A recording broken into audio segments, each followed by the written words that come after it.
특별 메시지 두 번째 시간. 지난주에 제가 하나님의 계절에 대해서 이야기했어요. 그리고 하나님의 시간, 하나님의 계절이 있다. 시대마다 그 변곡점들이 있었고 그 변곡점을 기점으로 모든 라이프와 생각과 패러다임들이 바뀌기 시작했다. 그래서 1차 산업혁명 때 그것을 뭐라고 얘기했습니까? 혁명이라는 단어를 썼습니다. 혁명은 뭐예요? 뒤집어 버렸다는 거예요. 바꿔버렸다는 거예요. 1차 산업혁명은 뭐가 발명됐죠? 증기기관입니다. 기계혁명입니다. 그 농경사에 있었던 것이 이제 기계화되기 시작했고 도시화되기 시작했고 2차 산업혁명을 우리가 뭐로 보고 있습니까? 전기에너지 기반의 대량 생산혁명이 일어나기 시작해요. 그래서 완전히 또 바뀌기 시작했어요. 그리고 쭉 오다가 어떻게? 3차 산업 뭡니까? 컴퓨터와 인터넷을 기반으로 한 지식정보혁명. 그것이 우리의 삶을 얼마나 많이 바꿔놨습니까? 아날로그 세대였던 우리들이 여러분 그때 이런 일들이 인터넷이 그때 개발되고 발견되면서 얼마나 우리의 많은 라이프를 바뀌었고 지금은 그 세상 없이 못 살잖아요. 얼마나 많이 바꿨습니까? 생각의 구조도 바꿨죠. 지금 이제 화두가 되는 것이 뭐냐? 이미 화두가 됐죠? 4차 산업혁명. 이것은 제2차 정보혁명이라고도 얘기하는데 여러분 잘 아는 거죠. 지금 화두가 되는 것들이 뭐죠? 네. 테크놀로지, 기술, AI, 그리고 뭐 빅데이터 이런 그 키워드들이 앞으로의 미래를 바꿔가고 있다는 거예요. 디자인하고 있다는 거예요. 이 시대가 그 변화들을 요구하고 있어요. 그러니까 우리 교회가 오늘 이 메시지를 고민해야 되는 이유는 뭐예요? 우리가 그 시대 안에 들어가 있기 때문에 이 엄청난 이 변화의 변곡점 안에 우리가 들어가 있기 때문에 그 게이트 앞에 있는 것이 아니라 제가 봤을 때 이미 들어가 있기 때문에 이것이 중요합니다. 이 4차 산업혁명이 본격적으로 화두가 된 것은 여러분 2016년 1월 열린 다보스 포럼에서 이것이 화두가 됐는데 사실 그 전에 독일에서 2010년에 하이테크 전략이라고 해서 2020 프로젝트를 했었습니다. 거기에 이제 나왔던 그 키워드들이 인더스트리 4.0 이것들이 이제 확산되기 시작하면서 2016년에 경제 포럼인 다보스 포럼에서 이것들을 이제 화두로 올리기 시작하면서 근데 본격적으로 이 4차 산업 시대가 무엇인지에 대해서 정의하기 시작했어요. 이렇게 정의했더라고요. 디지털 혁명에 기반하여 물리적 공간, 디지털적 공간 및 생물학적 공간의 경계가 희석되는 기술융합 시대. 뭐야 도대체 이게. 뭐 이렇게 복잡하게 설명해. 그러니까 무슨 말이에요? 한마디로 모든 영역이 붕괴됐다는 거예요. 융복합되고 있다는 거예요. 기술의 근간에서. 그러면서 이제 나왔던 이 4차 산업시대 핵심 무엇입니까? 디센트럴라이제이션이 핵심이에요. 분산시키는 것입니다. 기존에 있었던 어떻게 보면 3차 산업혁명 시대를 거점으로 해서 새 시대가 도래하는 데 있어서 이미 중심이 되었던 중심권들을 분해시키고 있는 거예요. 지금. 어떻게 보면 포스트 모더니즘의 사고적 기반에 있기 때문에 이런 것들이 사실은 움직여지고 있는데 강력한 분해가 일어나고 있어요. 그러니까 그 힘들을 집합시키지 않아요. 이제 분산시키고 있는 거예요. 그러니까 이 시대에서 각광받는 사람들은 누굽니까? 뭔가를 움켜쥐고 있는 사람이 아니라 통용하는 사람들이에요. 그 사람들을 뭐라고 불러요? 네트워커라고 부릅니다. 그 개념에서 이 디센트럴라이제이션 되는 개념에서 핵심이 뭐냐면 공유입니다. 공유. 쉐어하는 거예요. 그러니까 이 엄청난 큰 골리앗 같은 세력이 있지 않습니까? 다윗과 같이 연약한 사람, 예를 들어 골리앗 앞에 다윗과 같이 물론 믿음으로는 이기는데 그냥 인간적으로 볼 때 어떻게 그것을 이깁니까? 이길 수가 없어요. 골리앗을 이길 수 있는 방법은 개미 군단끼리 연합하는 것밖에 없어요. 그러니까 그 개념이 바로 공유예요. 그러니까 사실은 이제 이 새 시대는 그것에 대해서 문을 열어줬어요. 그것에 이제 여러분 우리가 지금 이미 일상에 들어온 개념들이 에어비앤비 같은 거 아니겠습니까? 그러니까 뭐예요? 잉여 물자들, 남은 자원들을 낭비하지 않고 공유시키겠다는 거예요. 하나님이요, 그 시대마다 그 역사마다 하나님의 그 역사의 특징들을 하나님이 사용하셨어요. 보십시오. 복음이 어떻게 전파돼요? 그냥 전파됐습니까? 발명술의 기술을, 인쇄술의 기술을 사용하셨다는 거예요. 그걸 통해서 복음이 확산됐어요. 하나님이 그 시대의 테크놀로지를 쓰십니다. 길을 쓰셨어요. 로마로 들어갔기 때문에 전 세계에 복음이 전해진 거예요. 저기 두메산골에 복음이 전해졌으면 어떻게 복음이 전해지겠습니까? 쓰신다는 거예요. 그 길들을. 항해술의 발달로 인해서 전 세계로 들어갈 수 있었어요. 영국과 이 항해술들이 얼마나 발전됐었습니까? 그 발전으로 해서 스페인 그 복음을 들을 수 있었다는 거예요. 오늘 마찬가지로 모바일이라는 이 기술을 통해서 중동 지역에 얼마나 많은 사람들이 모바일을 보면서 돌아오는지 몰라요. 왜? 그냥 프리칭이 안 되니까. 쓰신다는 거예요. 우리가 뭔가 세상 뭐 이런 걸 자꾸 담사놓고 사는데 그러지 않아요. 하나님이 적극적으로 쓰신다는 거예요. 그러면 사랑하는 여러분 깨어 있으시길 바랍니다.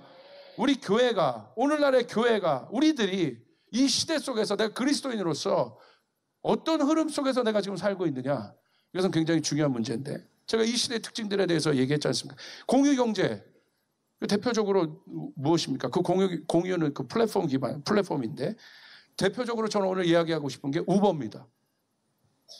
차량 공유 서비스. 제가 이 우버를 이번에 유럽에서 한번 이용해보고 정말 깜짝 놀랐어요. 와, 내가 말은 많이 들었고 우버의 부작용들 이런 것들 너무 많이 들어가지고 우리나라에서 굉장히 저는 선입견이 있었는데 사실은 제가 우버를 이용해보고 깜짝 놀랐어요. 여러분 여기서 우버 이용해보신 분 한번 손 들어보세요. 이야, 그래도 깨어있네 많이. 할렐루야. 깨어있네. 카카오 택시 말하는 거 아니에요. 카카오 택시 말고 우버. 나 카카오 택시 벌써 손이 많이 내렸습니다. 카카오 택시랑 우버는 플랫폼 기반 자체가 완전 달라요. 카카오 택시는 기존 플랫폼을 이용한 거고, 이래서 혁신이 일어날 수가 없어요. 기존 플랫폼. 절대 새 시대는 기존 플랫폼을 해서 참고해서는 가지만, 사실 그것도 사실 기존 플랫폼에서 나온 거죠. 그런데 기존 플랫폼에 뭘 보며 나온 거예요? 생명력 없는 것들을 보면서 나오는 거예요. 강력한 그래서 기존 플랫폼들이 이 새 플랫폼이 일어날 때 강력한 반발을 하는 이유가 뭐냐면 자기가 하지 못했던 것들 여기서 해버리거든. 그러니까 위협 세력이 되는 겁니다. 예를 들어서 사울이 기존 플랫폼이었어요. 오늘 IT 쪽으로 여러분 성경 한번 보길 바랍니다. 사울이 기존 플랫폼이었어요. 누가 일어납니까? 다윗이 일어납니다. 그러니까 누가 반발을 합니까? 기존에 있었던 힘이 있었던 사울이 새 플랫폼을 핍박합니다. 예수님 시대 보십시오. 기존 플랫폼은 뭐예요? 이 종교인들, 종교 지도자들 중심으로 한 바리새인들과 같은 그런 사람들 중심으로 한 성전 중심의 플랫폼이었습니다. 근데 예수님이 어떻게 해요? 새 플랫폼을 일어나십니다. 누가 예수님을 핍박합니까? 군중이 핍박합니까? 아니죠. 누가 핍박해요? 기존의 힘을 가졌던 플랫폼이 새 플랫폼을 핍박하는 거예요. 지금 일어나고 있는 문제 똑같은 거예요. 굉장히 중요한 거죠. 그러니까 완전히 새로운 기반으로 일으켜버린 개념. 그러니까 이 혁신, 이 엄청난 혁신을 지금 이 교통 운송 시스템 안에서 일으키고 있는데 여러분 그 출발이 뭐냐는 거예요. 니드입니다. 니드. 필요에 반응하지 못했기 때문에 기존 시스템이, 기존 구조가. 그러니까 너무나 간단하게 모든 사람이 불편한 거예요. 불편한 사람들이 많아지는 거예요. 그것을 건드려서 일으킨 거예요. 그러니까 요즘에 더 나아가서 이게 플랫폼이 완전히 확산되니까 뭐가 우버 이츠라는 거예요. 우버 이츠. 그건 뭐예요? 배달 앱 같은 겁니다. 배달 앱은 뭐냐면 지금 우리가 배달 앱들이 있지 않습니까? 시키면 주문한 그 순간에 여러분 음식점에 연결돼서 그때 이제 요리 음식 들어가고 그래서 배달하고 그러면 한 40분, 1시간 길으면 1시간 만에 오는 것도 있어요. 근데 이 우버 이츠는 뭐냐면 이미 빅데이터를 다 갖고 있기 때문에 이 시간대에 이런 사람들이 이런 음식을 시킨다는 것을 다 알고 있기 때문에 우버 이츠는 이 배달 차량이 이미 그 음식을 준비해 갖고 돌아다니기 시작해. 그래가지고 오더를 내린과 동시에 그냥 1분 만에 음식이 와버려. 여러분 신기술이 5분 안에 올 수도 있고. 지금 최근 우버가 발표한 게 뭡니까? 우버 에어를 발표를 했어요. 이제 기존 항공시장을 우리가 잡겠다. 그래서 드론. 드론 택시 개념을 만들어서 하여간 그 개념을 발표해서 제가 읽어봤는데 흥미롭더라고요. 어떤 그 필요에 의해서 그 니즈를 채워줬다는 거죠. 핵심은. 필요를 개선하는 플랫폼이었고, 그리고 그 플랫폼은 잘못된 구조에 대한 강력한 질문을 통해서 시작됐다는 거죠. 그게 혁신이죠. 그런데 제가 깜짝 놀랐던 것은 뭐냐면, 무무엇으로 확산되는 혁신은요, 여러분, 변하지 않는 것을 잡는 거예요. 스티브 잡스가 보십시오. 기존 것들을 내가 어떻게 바꿀까, 이것에 대한 개념이 없었어요. 거기서 시작하지 않았어요. 스티브 잡스가 혁신가로 대표적인 사람인데 뭘 집중했습니까? 본능에 집중했어요. 인간 자체를 연구했어요. 인간이 음악을 좋아한다. 이건 망하지 않는다. 인간은 음악을 좋아한다. 보여지는 것을 좋아한다. 그러니까 스티브 잡스의 디자인 철학은 뭐냐면 본능이에요. 그러니까 이건 변하지 않는 거예요. 인간이 태어나면서부터 변하지 않는 거예요. 여러분, 뷰티 산업은 절대 망하지 않아요. 본능이니까. 우버는 뭘 잡았냐? 제가 딱 보니까 인간 안에 있는 불신과 의심을 잡았어요. 자, 우리가 여행지에 들어갔을 때 제일 이제 걱정되는 게 뭐예요? 두려움이에요. 내가 혼자 여행한다고 생각할 때. 내가 그러니까 거기 눈은 떴지만 장님과 같은 것 같아요. 사람이요, 보이지 않으면 두렵습니다. 안 보이면 두려워요. 모르니까. 제가 잘 이용했습니다. 만족하고 내렸어요. 그러더니 바로 드라이버를 그레이드하는 시스템이 있더라고. 그레이드를 주는 거야. 내가 만족했다. 그러면 팁도 내가 더 줄 수도 있고. 그 그레이드를 바로 매길 수 있습니다. 근데 이게 무서운 시스템이에요. 근데 여러분 놀라운 건 뭐냐면 그 드라이버도 승객의 그레이드를 매길 수 있어요. 이게 우버 플랫폼 안으로 들어가는 거예요. 무슨 말이겠습니까? 이제 이 우버가 확장되고 그 플랫폼이 확장돼서 여기서 먹고 사는 사람들이 많아지고 이것이 대세가 돼버리면 어떤 일이 일어나겠습니까? 자기가 엉망으로 아무렇게나 서비스할 수 있는 게 아니에요. 왜? 여기서 그레이드를 매겨버리니까. 그래서 이 운전사가 그레이드가 잘못 매겨지면 이 사람은 그 시장에서 퇴출입니다. 자동차가 좋지 않아요? 퇴출이에요. 관리할 수밖에 없어요. 깨끗하게 할 수밖에. 딱 탔는데 운전자도 좋은데 차가 더러운 것 같아. 내가 그레이드를 더럽다고 한번 매겨버리면 이 사람은 그 시장에서 퇴출이에요. 그러니까 서비스를 좋을 수밖에 없어. 그리고 승객도 마찬가지예요. 뭐 술 먹고 욕하고 아무렇게나 여러분 그 택시를 탈 수 있는 게 아니에요. 운전사도 승객의 그레이드를 매겨버리면 블랙리스트에 떠버리는 거예요. 나중에 그것을 이용하고 싶어도 이용할 수가 없는 것입니다. 제가 이 시스템을 보고 너무너무 놀라버린 거예요. 이게 뭐지? 야, 이게 공유 경제의 실제야? 4차 산업산업의 실제야? 삶의 질을 바꿔버리고 패러다임을 바꿔버리네. 여러분, 전략이요, 컬처를 이길 수 없습니다. 여러분, 컬처는요, 하루아침에 만들어지는 것이 아니에요. 시간이 필요하고 많은 사람들의 헌신과 수고와 동의하는 일들이 필요해요. 전략을 어떤 사람들이 와서 전략을 빼내갔어. 어떤 회사의 전략을 빼내갔어. 여러분, 그러나 컬처가 든든히 서 있는 회사는요, 전략 뺏겨도 전혀 타격받지 않습니다. 왜? 컬처는 흉내낼 수가 없는 거거든. 라이프니까. 그러니까 여러분, 이 개념이 모든 것을 바꾸고 있고 지금 기득권에 있었던 모든 여러분 그 중심들을 다 흔들어 버리고 있다. 근데 이런 시대가 앞으로 되는 것이다. 앞으로 이런 시대가 되는 것이다. 그런 속에서 교회는, 우리들은 어떠한 마음을 가지고 있어야 되는 거야. 어떻게 우리는 어떤 교회가 되어야 될 것이고 우리는 그 안에 있는 우리 성도들은 어떤 패러다임을 갖고 있어야 되냐. 그것에 대한 고민이 제가 이게 굉장히 많았는데 성경에 보니까 그것에 대한 실질적인 해답이 성경 안에 있더라고요. 그 혁신적인 몸이 있더라고요. 그 몸이 바로 뭡니까? 초대교회입니다. 초대교회가 왜 혁신이겠습니까? 여러분 잘 아는 것처럼 기존에 있었던 하나님께서 그 이스라엘 백성들의 말씀을 주시고 그들에게 성전 개념을 심어주셨습니다. 근데 그 성전이 그 당시 있었던 백성들의 니드들을 채워주었습니까? 못 채워줬습니까? 못 채워줬다는 거예요. 배고픈 사람, 가난한 사람, 병든 자, 부족한 자, 억울한 자, 이런 사람들이 백성들 안에 질비한데, 그리고 성전이 그 중심의 플랫폼인데 그 당시 있었던 성전은 백성들의 필요를 전혀 채워주지 못했다는 거예요. 그 니드들에 응답하지 못했다는 거예요. 그러니까 뭐예요? 죽어 있다는 거예요. 그러니까 예수님이 어떻게 오셨어요? 예수님이 성전이 돼서 오셨어요. 할렐루야. 그래서 예수님이 보여주신 것이 무엇입니까? 예수님 어디로 가셨어요? 필요가 있는 곳으로 들어가셨어요. 배고픈 자에게 가서 뭘 주셨어요? 배고픈 자에게 가셔서 연설하지 않으셨어요. 철학적인 얘기 말하지 않으셨어요. 배고픈 자에게 가서 예수님 뭐 주셨어요? 빵 주셨어요. 할렐루야. 필요를 주신 거예요. 실제를 주신 거란 말입니다. 병든 자에게 가서 여러분 산상수훈 설교하지 않으셨어요. 병든 자에게 가서 뭐예요?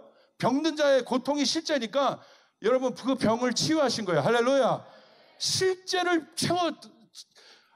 예수님의 성전이신 예수님이 보여주신 건 뭐예요? 실제를 채워주는 몸이었다는 거예요. 필요를 채워주는 몸이었다는 거예요. 그분이 우리의 예수님 되십니다. 할렐루야. 그 예수님이 승천하셨고 제자들을 두셨죠. 그리고 제자들과 함께 하셨죠. 성령을 보내셨어. 그리고 제자들 통해서 뭘 만들었습니까? 초대 교회가 나온 것입니다. 근데 이 교회를 보십시오. 기존 플랫폼과는 다른 거예요. 왜? 여러분 우리는 알고 있습니다. 왜 교회란 개념을 하나님이 딱 두셨을까? 예수님이 딱 말씀하시고 초대교회 가운데 교회를 일으키셨을까? 기존 유대인 사고적인 성전 패러다임으로는 유대인 패러다임을 절대 넘어갈 수가 없습니다. 어디로 넘어갈 수 없어요? 이방인에게로 넘어갈 수가 없는 거예요. 성전 패러다임, 회당 중심의 패러다임으로는 절대 넘어갈 수가 없는 거예요. 그러니까 예수님이 어떻게 하셨어요? 전혀 새로운 공동체인 교회를, 플랫폼을 만드셨어요. 그리고 그 교회가 예루살렘 교회였고, 그 예루살렘 교회를 통해서 어떤 일이 일어납니까? 안디옥 교회로 확장이 됐고, 안디옥 교회를 통해서 이방인에게 복음이 전해지는, 할렐루야, 이방인에게까지 그 복음이 전해지는 그 플랫폼이 되었습니다. 그리고 엄청난 확장이 그 안에서 일어났고 이방인들의 필요를 채워주기 시작했어요. 할례가 없는 그들에게, 여러분, 그들에게 진짜 필요한 본질의 필요들을 그들에게 주었어요. 그러면서 교회는 확산되기 시작했습니다. 우리가 생각할 때 여러분 잘 생각해 봅시다. 진짜 혁신은 그 필요를 느끼는 사람에 의해서 움직여지게 되어 있습니다. 여러분 이 초대교회를 한번 보시길 바랍니다. 사도행전 2장 44절 45절. 여러분 기가 막힌 말씀이 있어요. 받는 사람은 모두 함께 지내며 모든 것을 공동으로, 믿는 사람들은 모두 함께 지내며 모든 것을 공동으로 소유하였다. 45절 같이 있습니다. 시작.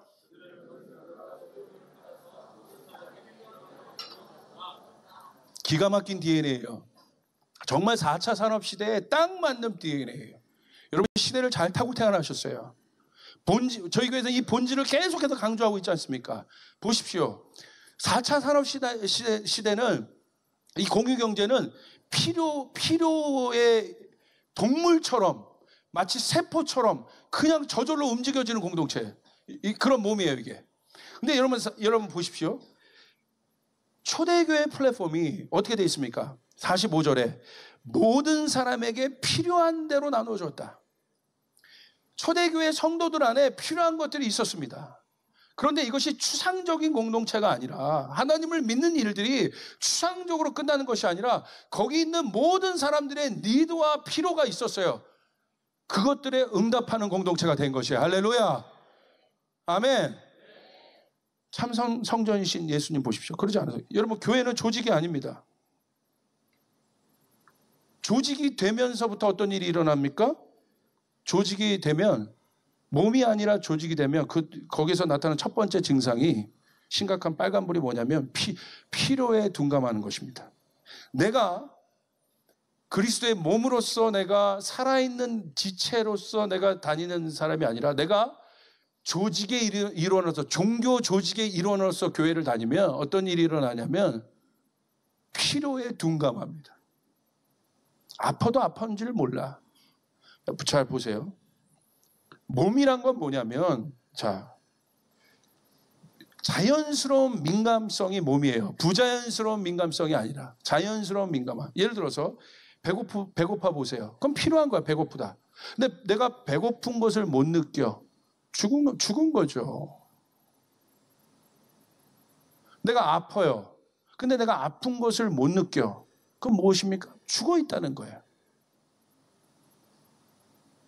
그것이 내 몸으로서도 내가 검증이 되는데, 내가 예를 들어 이 손끝이 아파. 근데 뭐가 느껴요? 이 온몸이 이 통증을 다 느껴요. 그러므로 교회는 조직이 아닌 거예요. 주님께서 교회를 뭐라고 디파인 하셨어요? 교회는 그리스도의 몸인 것이에요. 하나님이 그 교회를 일으키고 싶으신 것이에요. 할렐루야. 여러분, 진짜 이 초대교회 안에 있었던 이 문화가 일어나야 되는 거예요. 할렐루야. 할렐루야. 진짜 돌봐야 되는 거예요. 진짜 필요를 봐야 되는 것이에요. 그렇게 될 때 여러분, 하늘의 복이 임해집니다. 그 사람에게 하나님의 복을 주십니다. 자, 초대교회 안에 그 마음이 있었고 그 문화가 있었어요. 보세요. 그냥 됩니까? 그냥 됩니까? 자원을 먹이고 사람들을 먹이고 또 돌보고 치유하고 전도하고 그냥 됩니까? 어떤 일이 일어납니까? 하나님이 어떤 페이버를 주십니까? 베드로가 한 번 설교하는데 3,000명이 모여요. 누가 주시는 거예요? 하나님이 고깃대들을 몰아주시는 거예요. 자원을 몰아주시는 거예요. 하나님 그냥 하지 않게 하세요. 여러분이 마음을 먹으면, 내가 이 사랑의 진리를 깨닫기 시작하면 하나님이 하늘의 자원을 부어주기 시작하는 거예요.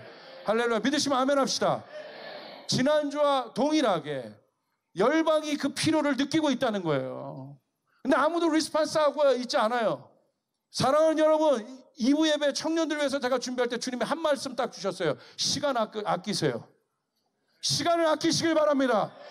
게임하면서 시간 허송세월 보낼 틈이 없다 이거예요, 여러분. 할 일이 너무 많습니다, 여러분이. 하나님 나라를 위해 여러분 쏟아낼 일이 너무나 많습니다. 믿으시면 아멘 합시다. 정확하게 한 단어 주셨어요. 시간 아껴라. 청년들이여, 시간을 아껴라. 시간을 아껴라. 오늘 초대교회가 그냥 일어난 게 아니라는 거야. 그 플랫폼이 있었다는 거야. 서로 그 문화를 지키고 그 컬처를 일으켜내고 그 컬처를 오염시키지 않고, 틈만 나면 그 컬처를 오염시키려고 했던 사람이 누구예요? 아나니아 사피라 아닙니까? 하나님이 어떻게 해버려요? 하나님이 제거해버리셔요. 하나님의 일 가운데 하나님의 컬처를 이 사람들이 오염을 시켜요. 사단은 어떻게든지 틈을 내서 그 컬처를 오염시키려고 합니다. 하나님이 제거해버리십니다. 그리고 그 일이 어떤 사건이 됐습니까? 하나님을 두려워하는 사건이 됩니다. 그리고 그들이 한번 다시 도약합니다. 그냥 된 게 아니에요. 사도행전 4장 32절 35절 그냥 읽고 마칩시다. 여기까지 해도 될 것 같아. 우리 같이 한번 읽읍시다. 크게 시작. 많은 신도가 다 한 마음과 한 뜻이 되어서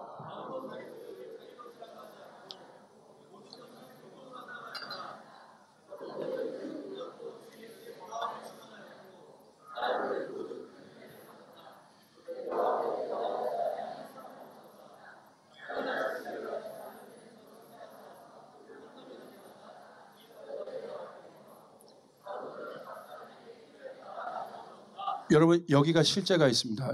이 서로 존중하고 서로의 필요를 케어하고, 그러니까 서로 어떻게 바라봤냐면 서로 진짜 가족처럼 본 거예요. 가족이면 여러분, 그러니까 초대교회 코인원의 핵심이 가족이에요. 가족이면 여러분, 가족이 어려움을 당하면 여러분 가만히 있겠어요? 뛰어들잖아요. 그것이 남에게도 그 일들이 일어났다는 거야. 저도 오늘 목회의 관점은 거예요. 내 아이들만큼 우리 성도들을 사랑할 수 있다면 전 진짜 사랑이에요. 그것과 싸우는 거예요. 여러분, 이 교회에 재정을 주실 것입니다. 여러분에게 꿈을 꾸는 자들에게 이 재정을 주실 것입니다. 믿으시는 분만 아멘 합시다. 이게 전략이 아니요, 기획이 아니요, 계획이 아닙니다. 우리 마음으로부터 출발합니다. 오늘 내 마음 한 구석에 그 한 사람을 돌볼 수 있는 마음이 있어야 돼요. 이런 사람도, 부자도 자기가 돈이 많은 거야. 그래서 그것을 통해서 돈이 없는 사람을 도울 수 있어. 그런데 다른 곳에 부족함이 있을 거야. 근데 이 사람은 돈이 없을 뿐이야. 그런데 부자가 갖지 못한 어떤 것을 가질 수 있어요. 그것으로 이 사람을 도울 수 있어. 그게 뭐예요? 상호 보완적으로 돕는 구조였다는 거예요. 서로가 함께. 그리고 강한 자도 나도 도움을 받을 수 있다고 인정하고, 그리고 나도 도움을 받을 수 있다는 것을 인정하고 나도 도움을 줄 수 있는 존재라는 걸, 두 개를 다 듀얼로 인정을 해야 돼.